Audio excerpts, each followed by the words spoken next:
I'll never forget the night my family's legacy turned into ash. Flames ripped through our cabin. 3 generations of work gone in hours. And the worst part, I watched firefighters sit helpless because the president of our HOA stood in the driveway with her pink clipboard, blocking their truck like she owned the law. Act 1. The First Strike. My name's David Preston. I'm a freelance software engineer. I'd rather debug code than deal with people. But life doesn't always care about your preferences. That fall, my son Tommy and I drove up to Pine Ridge, our little mountain community, to winterize the cabin my grandfather built in 1943. The cabin wasn't just wood and nails, it was history. My dad expanded it in the 70s, and now it was mine to keep standing. I figured we'd stack firewood, patch a window, maybe argue over who got the bigger slice of pizza. Instead, we opened the door to the nightmare named Melanie Prescott. She showed up early Saturday morning, clipboard tucked under her arm, metal measuring tape dangling like a sheriff's gun. "Mr. Preston," she announced without so much as a hello. "This cabin appears to exceed permitted height limitations, according to Pine Ridge regulations." Tommy whispered, "Dad, why doesn't she just measure the clouds while she's at it?" I bit my tongue, but Melanie heard him.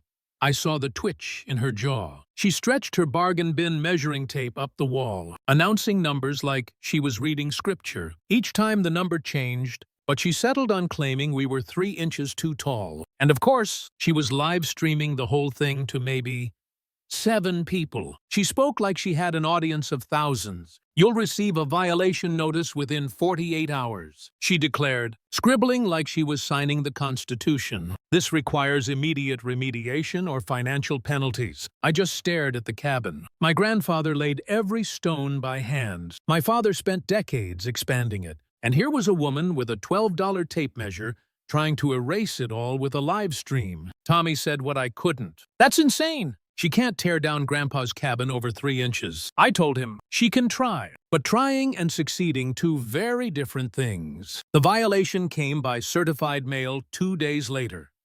$500, plus a threat of more fees. Melanie ran Pine Ridge like a kingdom, making rules up as she went. And she did it with the smugness of someone who'd never been challenged. At first, I thought I could shrug it off, but I should have recognized that look in her eyes. Melanie wasn't measuring height, she was measuring control. Act 2. Fire and Doubt. The call came at 2:17 a.m. The shriek of fire alarms tore me out of sleep. Smoke filled the cabin in seconds. I grabbed Tommy and we bolted outside into the freezing air. The east wall was already engulfed. I dialed 911, heart hammering. 8 minutes later, headlights cut through the trees. The volunteer fire department, relief hit me until it vanished. Because Melanie was already there. Her white SUV blocked the driveway, clipboard raised, phone glowing, live stream rolling. She looked almost gleeful. "This property has outstanding violations," she told the fire chief. "According to Pine Ridge regulations, emergency services cannot be provided." The chief stared like she'd just claimed gravity was optional. "Ma'am, move your vehicle. Now, we've got a structure fire in progress." She didn't budge. Providing water would violate our community insurance policy. Some people think they're above the rules. Well, not anymore. My hands shook so badly I almost dropped my phone. But I kept recording. Tommy cried beside me as sparks swallowed the roof. Every photograph, every memory. My father's Purple Heart. Gone while Melanie lectured 14 viewers online about community standards. By the time firefighters forced her SUV out of the way, the cabin was already collapsing. When dawn came, only the stone foundation and a blackened chimney stood. And then this woman had the nerve to walk up to me. "I'm sorry it came to this," she said, tone dripping with fake sympathy. But sometimes tough enforcement is necessary. Something inside me turned to ice. Not anger, not even grief, just resolve. But resolve doesn't keep you warm when the community starts believing you're the criminal. Because Melanie didn't stop there. She flooded Facebook with conspiracy posts, photos of me at a gas station, blurry satellite shots, captions like "insurance fraud." "You decide."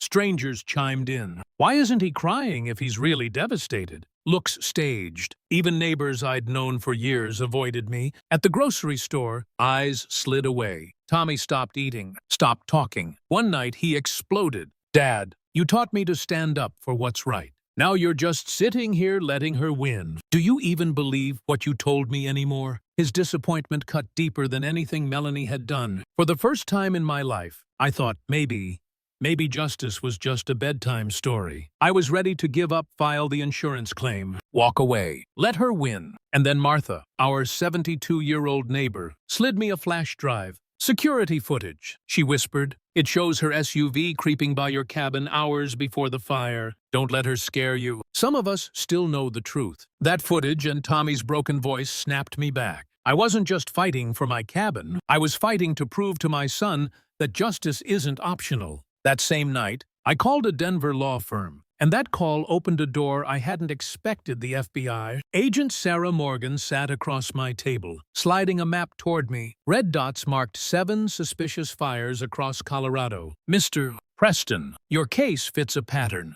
HOAs, property disputes, fires, and land sold to development companies. Prescott's credit card shows accelerant purchases tied to those dates. She's not a neighbor gone rogue, she's part of organized fraud. I replayed my shaky recording. Melanie's voice crackled. I've been waiting for this opportunity for a long time.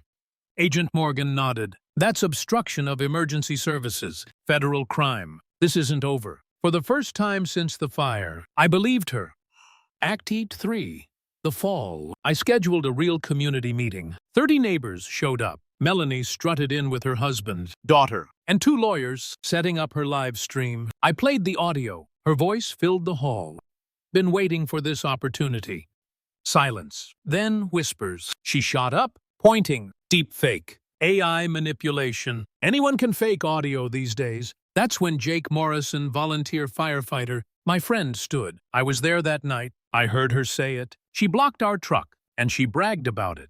The room shifted. Heads turned. Her perfect script started unraveling. But Melanie wasn't done. She smirked. Even if I said those words, Preston's insurance claim is fraudulent. I've already spoken with Mountain States Insurance. They're denying his payout. That hit harder than fire. She wanted me destroyed financially, even if she went down. Tommy pulled me aside after the meeting. Dad, why haven't you told anyone Grandpa's a federal judge? Wouldn't that make them listen? I looked at him. Because reputation has to be earned, not inherited. If we win this fight, it's going to be because the evidence is real, not because of his name. He nodded, but I could see the weight on his shoulders. And deep down, I knew whether I wanted it or not, his grandfather would become part of this battle.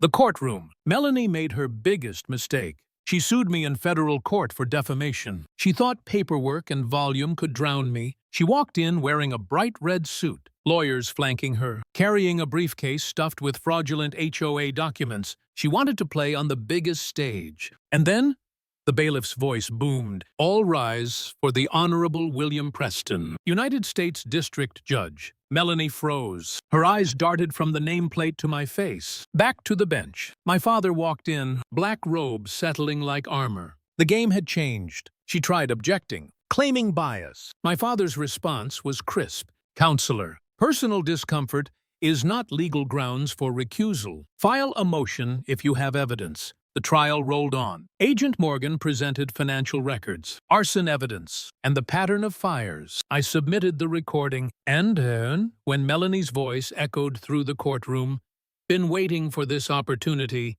there was no spin left. My father leaned forward. Miss Prescott, you appear to be confusing federal court with a community meeting. The evidence shows criminal behavior beyond property disputes. This matter is referred to the U.S. Attorney for Prosecution. Her face crumpled. The red suit suddenly looked like a costume.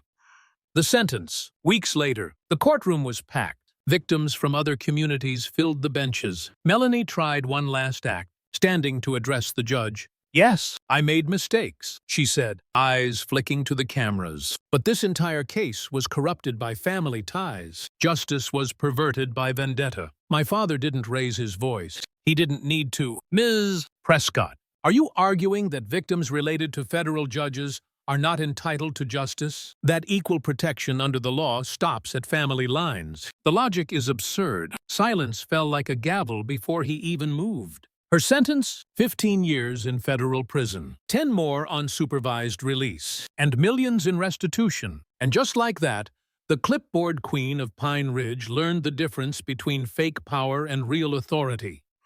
Closing. Walking out of that courthouse, I didn't feel joy, just a quiet certainty. The cabin was gone. The memories burned. But justice had finally caught up. I looked at Tommy. He'd grown more in those weeks than I had in years. "Dad," he asked, "do you think she understands what she did?" I shook my head. Some people never do. But that doesn't mean we let them write the rules. Because in the end, people like Melanie live off intimidation. The moment you stop being afraid, their power collapses. That's the truth I learned in Firelight, and it's the truth I'll never forget. And if you take one thing from my story, let it be this. Real power doesn't come from clipboards or petty titles.